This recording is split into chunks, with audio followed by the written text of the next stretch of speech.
Hi, Caroline. It's so good to see you.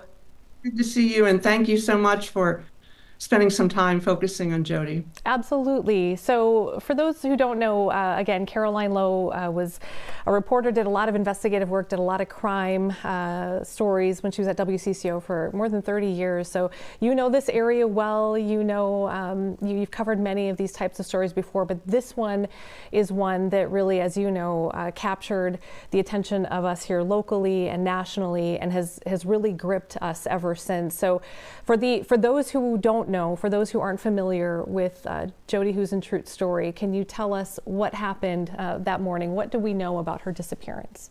And I could say at the beginning, part of why I think it captured so many of us, particularly in our business, is Jodi was part of our extended family.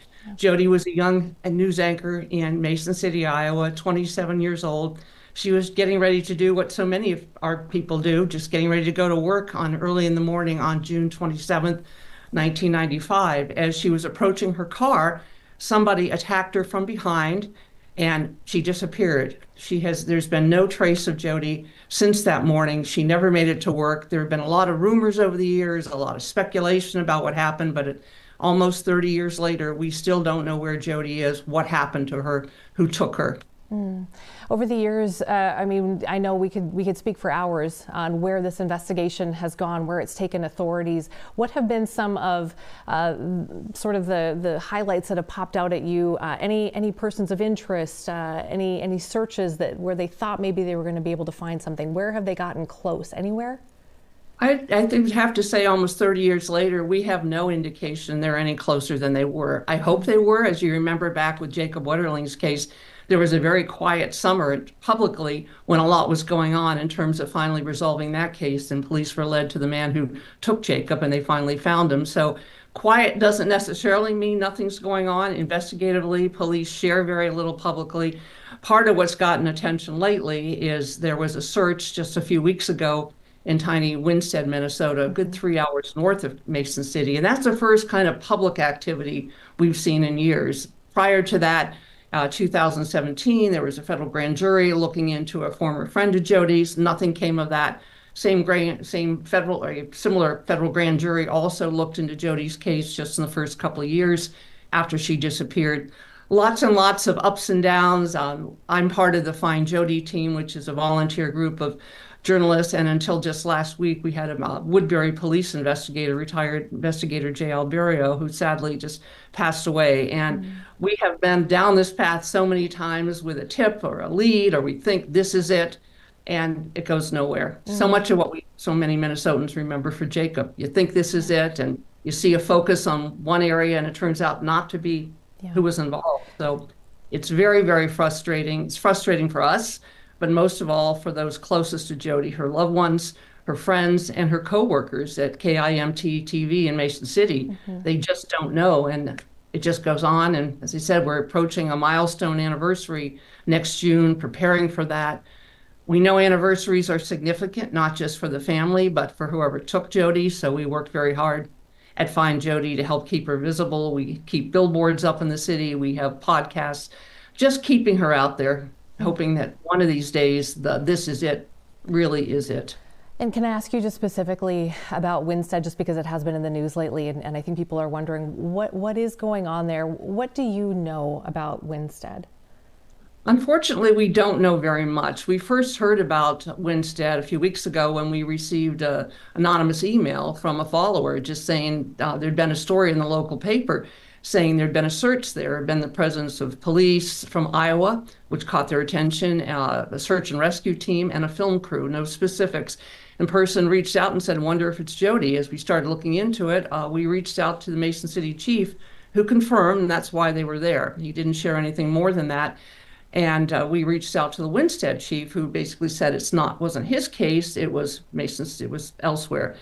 Just a few days ago at the city council meeting, and I can read this to you, the Winstead chief was asked questions by the locals, because everybody's wondering in this town of 2,200, do we have a connection to Jodi? Is the case close to being solved? And the chief said, no remains were found at the scene in question, and that the scene was not, in fact, the land where the apartment complex he was referring to was being built, was actually on city land where the search went on. answered some questions, didn't answer others. So we will continue to dig, but we have no idea if this is any more significant than so many others that we've seen over the years. Yeah.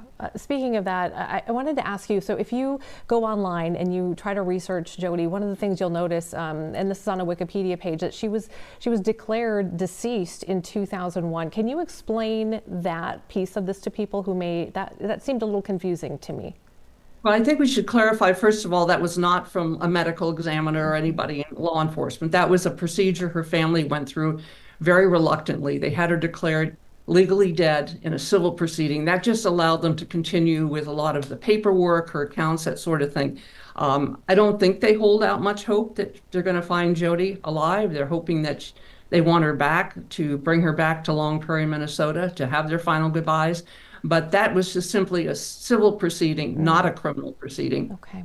And as you know, obviously from covering crime stories over decades, these are investigated so differently now than they were 30 years ago. Can you speak to that and the tools that they had at the time and the efforts that were made at the time? Well, some things have changed, some things haven't. Certainly the forensics, the digital kind of evidence you can get, we didn't have back then.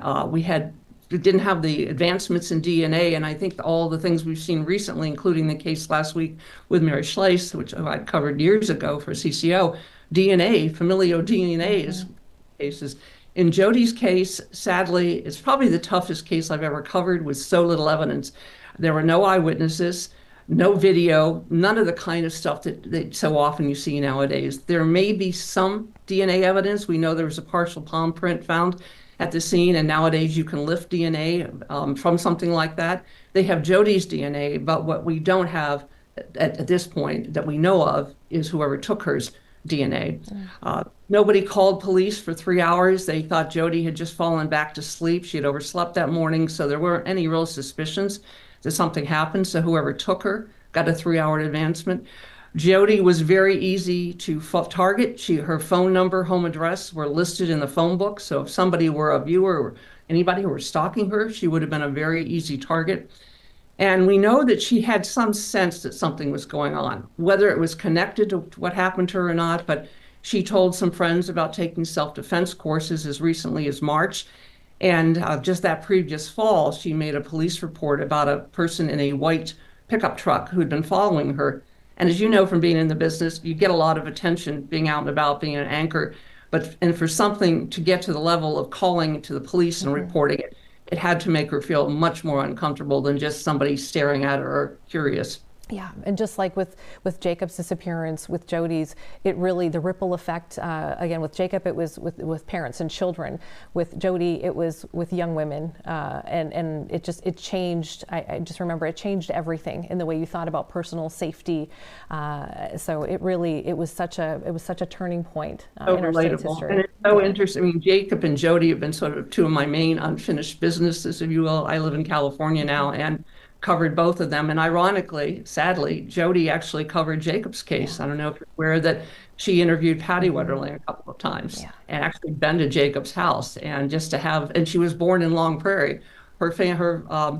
Jacob's father was from Mason City, Iowa. So all these cases are connected, but they are kind of in different ways. And just this past June, Patty Wetterling and Jerry joined us at our annual service we do in front of KIMT to honor Jodi. So a lot of connections, and Patty has been an amazing ally and supporter on our very long journey to try to find Jodi. Yeah, so your Find Jodi team, a smaller number now, but very dedicated. And we just have a couple seconds left, but why is it so important for you personally, Caroline, to dedicate so much of your time and effort into something like this? I think, as I said, she was one of ours. She was part of our extended family. You often see it in law enforcement where they feel an identity with someone else who's lost. And I also feel now that I'm in a position, I have more time. I'm a grandma. I'm out in California. I can use the skills that I had many years as a reporter. I hope to continue the journey. One of the main things we bring as journalists, besides being digger, is we know how to keep Jodi visible. That's why we put up the billboards and do the events. And so we just hope that this is maybe getting on somebody's conscience, maybe somebody's ex-wife's girlfriend might have some information. And if they do, please contact the Mason City Police Department or the Iowa Division of Criminal Investigation, or if they won't go to police, come to us. But, don't make her family wait another anniversary to have a chance to say goodbye, to not know what happened to her. All right, Caroline Lowe, thank you so much for all of your work. Findjodi.com is where you can go for more information. And we'll talk to you again soon. Thank you, Caroline. Thank you very much for doing this. You bet. All right, and we'll be right back.